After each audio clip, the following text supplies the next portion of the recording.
অনেক দিন ধরেই কিছু ফালতু মানুষের কিছু ফালতু কথা আমাকে শুনতে হচ্ছে। শুধু আমাকেই নয়, ইভেন আমার পরিবারের মানুষদেরও শুনতে হচ্ছে।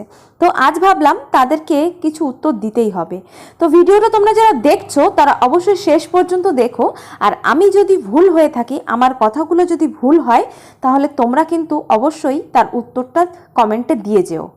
তো আমরা প্রত্যেকেই যারা কাজের সঙ্গে যুক্ত, তারা কাজটা কেন করি? নিশ্চয়ই ইনকামের জন্য।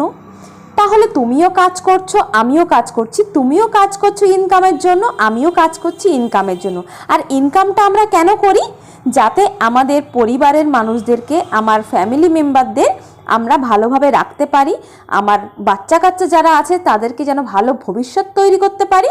তার জন্যই আমরা কাজটা করি এবং ইনকামটা করি, তাই তো? তো কিছু মানুষের কাছে প্রায়শই শুনতে হয় যে আমার নাকি ভীষণ ইনকাম, প্রচুর ইনকাম। তারা পড়াশুনো শিখে কি করেছে? তারা আমাকে এটাও বলেছে যে আমরা পড়াশুনো শিখে কি করলাম, এই প্রফেশনে আসতে পারতাম, হাজার হাজার টাকা ইনকাম করতে পারতাম। তো তাদেরকে বলি, হাজার হাজার টাকা খরচা করে পড়াশুনো করে মানুষই হতে পারলে না, আবার তুমি ভাবছো কিনা তুমি শিল্পী হবে? শিল্পী হয়ে হাজার হাজার টাকা ইনকাম করতে পারবে? শোনো, তোমাকে বলি, একজন শিল্পী হতে গেলে আগে মা সরস্বতীর আশীর্বাদ লাগে।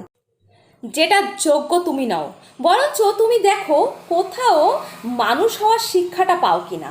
যদি কোনো স্কুল বা কলেজে বা কোনো বেসরকারি প্রতিষ্ঠানে মানুষ হওয়ার শিক্ষাটা দেয়, তুমি আগে কি করে একজন ভালো মানুষ হতে হয় সেই শিক্ষাটা নিয়ে এসো। আজকের দিনে 2025-এ দাঁড়িয়ে মানুষকে ছোট করছো, মানুষকে বেশি কথা বলছো বলে কি ভাবছো নিজে বিশাল কিছু হয়ে গেছো, নিজে খুব স্মার্ট হয়ে গেছো? বিশ্বাস করো, একদম তোমাকে স্মার্ট লাগে না, বরঞ্চ তোমার এই ব্যবহারগুলোতে মনে হয় একদম আনকালচার্ড, পুরো একদম। তার থেকে বেশি কিছু একদমই মনে হয় না, বিশেষত আমার তো নয়ই।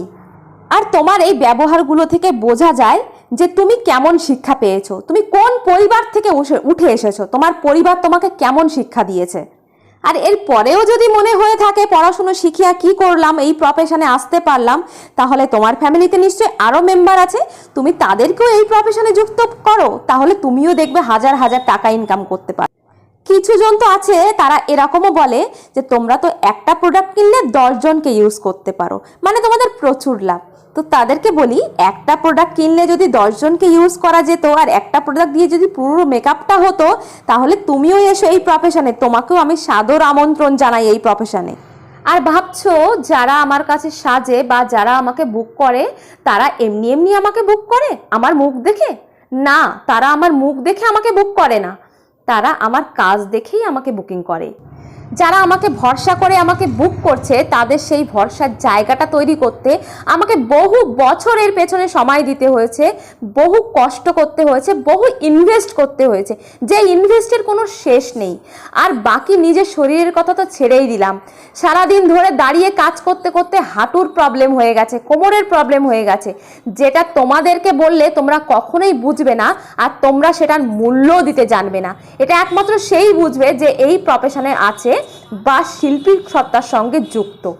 তাই তোমাদেরকেই বলছি কথাগুলো। একজন শিল্পী হতে গেলে দক্ষতা লাগে, ট্যালেন্ট লাগে, যেটা কোনো বেসরকারি কলেজে টাকার বিনিময়ে বিক্রি হয় না, যেটা শিখতে হয়, যেটা অনেক তপস্যা করতে হয়, অনেক প্র্যাকটিস করতে হয়, অনেক স্যাক্রিফাইস করতে হয়, তবে গিয়ে সেটা হয়। তার সঙ্গে রয়েছে মা সরস্বতীর আশীর্বাদ, না থাকলে কখনো শিল্পী হওয়া যায় না।